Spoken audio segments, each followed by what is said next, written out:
আমরা পিভট টেবিলের মাধ্যমে অত্যন্ত গুরুত্বপূর্ণ ডাটাবেস ম্যানেজমেন্ট করতে পারি। মূলত পিভট টেবিলের সাহায্যে কয়েক হাজার ডাটাকে সামান্য অল্প জায়গার মধ্যে নিয়ে আসা যায় এবং সেখান থেকে আমরা যে কোনো ডাটাকে সুন্দরভাবে ম্যানেজমেন্ট করতে পারি বা আমরা যে কোনো সার্চিং। তো আমরা প্র্যাকটিক্যালি যদি ব্যাপারটা দেখি, দেখুন এখানে একটি বিশাল ডাটাবেস রয়েছে। এখানে সেলসম্যানদের লিস্ট, প্রোডাক্ট, কী প্রোডাক্ট তারা সেল করে এবং তারা কী প্রোডাক্ট সেল করেছে বিভিন্ন মাসে, কোন এরিয়ায় সেল করেছে সেটি। এখন দেখুন এই ডাটা কিন্তু অনেকগুলো ডাটা রয়েছে, ধরা যাক কয়েক হাজার ডাটা বা কয়েক লক্ষ ডাটাও হতে পারে। এখন যদি আপনাকে বলা হয় যে শুধুমাত্র নিউ মার্কেট বা শুধুমাত্র উত্তরার ডাটাগুলো আমরা দেখতে চাই, তাহলে আমরা অবশ্যই ফিল্টারের সাহায্যে খুব সহজে এটা করতে পারি।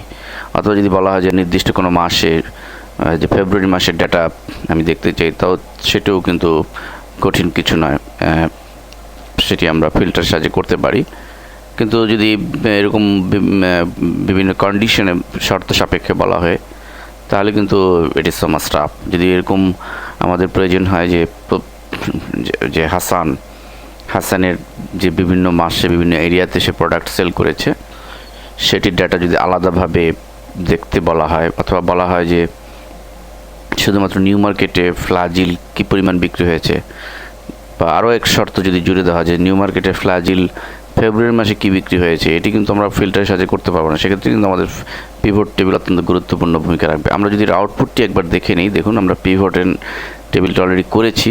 এখানে আমরা অ্যাট এ গ্লান্সে আমাদের এই কয়েক হাজার ডাটা শুধুমাত্র অল্প একটু জায়গার মধ্যে কিন্তু হয়ে গিয়েছে, আমরা দেখতে পাচ্ছি। তো জাস্ট এখানে আমরা অ্যাট এ গ্লান্সে জানুয়ারি থেকে মে পর্যন্ত সমস্ত ডাটাগুলো দেখতে পাচ্ছি সেলের সব বিভাগে।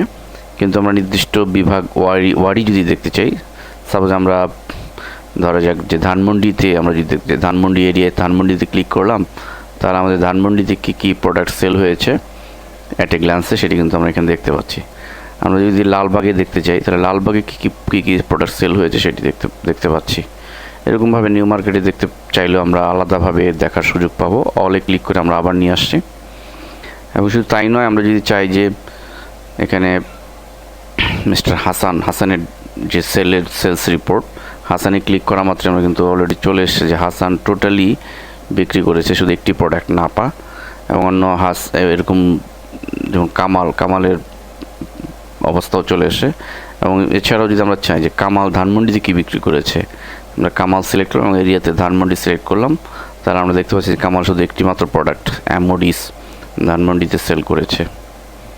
তো মূলত আমরা পিভট টেবিলের সাহায্যে এভাবে কয়েক হাজার ডাটাকে সুবিন্যস্ত করে একটি ছোট এরিয়াতে নিয়ে আসতে পারি এবং তার মাধ্যমে আমরা খুব সুচারুরূপে সুন্দরভাবে আমরা যে ডেটা শেয়ারিং, ডেটা ম্যানেজমেন্ট বা ডেটা কোয়ারি, ডেটা সার্চিং এই সমস্ত সুবিধাগুলো পেতে পারি। তো আসুন এটি কীভাবে করতে হয় সেটি আমরা এখন দেখব।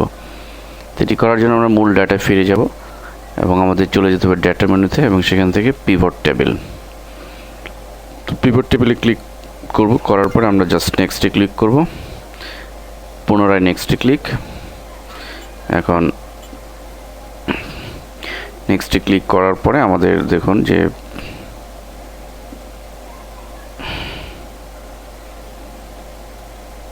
আমরা দেখতে পাচ্ছি যে পিভট টেবিল উইজার্ড। তো মূলত পিভট টেবিল উইজার্ডে আমরা এখানে বেশ কিছু ঘর রয়েছে। তো আমাদের যে ফিল্ডগুলো রয়েছে সেই ফিল্ডগুলো আমাদের ড্র্যাগ করে নির্দিষ্ট জায়গায় বসিয়ে দিতে হবে। সাপোজ আমরা সেলসম্যানটিকে পেজে দিয়ে দিচ্ছি এবং এরিয়াটাকে আমরা পেজে দিচ্ছি। এরপর আমরা প্রোডাক্টটিকে দিয়ে দিচ্ছি রো ঘরে। এরপর আমরা সেলসটিকে আমরা ডেটাতে দিচ্ছি এবং মান্থটিকে আমরা কলামে দিতে পারি। তো এখানে একটি কথা অবশ্যই মনে রাখতে হবে যে আমরা এই ফিল্ডগুলো কোথায় দিলে এটি সুবিন্যস্তভাবে আমরা পাবো সেটি কিন্তু আমাদের করে দেখতে হবে। তো আমরা ফিল্ডগুলি আপাতত নর্মালি এই পজিশনগুলোতে সেটিং করে নিলাম। আমরা ইচ্ছা করে চেঞ্জ করেও দেখতে পারবো যে আমরা কিভাবে চাই ডেটা ম্যানেজমেন্টটাকে কীভাবে আমরা প্রেজেন্টেশন করতে চাই। তো তো then next button click and finish button click. ফলে দেখুন অলরেডি তৈরি হয়ে গিয়েছে আমাদের নির্দিষ্ট পিভট টেবিলের উপর একটি এখানে অল্প জায়গার মধ্যে কিন্তু টোটাল ফিগারটি চলে এসছে, এবং এখান থেকে আমরা ইচ্ছে মতো এখন ডেটাকে ডিসপ্লে করতে পারবো। আমরা নির্দিষ্ট মিরপুরের যদি ডেটাকে দেখতে চাই, মিরপুরে ক্লিক করা মাত্র আমরা মিরপুরের ডেটাটি দেখতে পাচ্ছি। এবার বিভিন্ন অ্যাঙ্গেল থেকে আমরা ডেটাকে ডিসপ্লে করা বা ডেটাকে সার্চিং করা ইত্যাদি কাজগুলো আমরা পিভট টেবিলের মাধ্যমে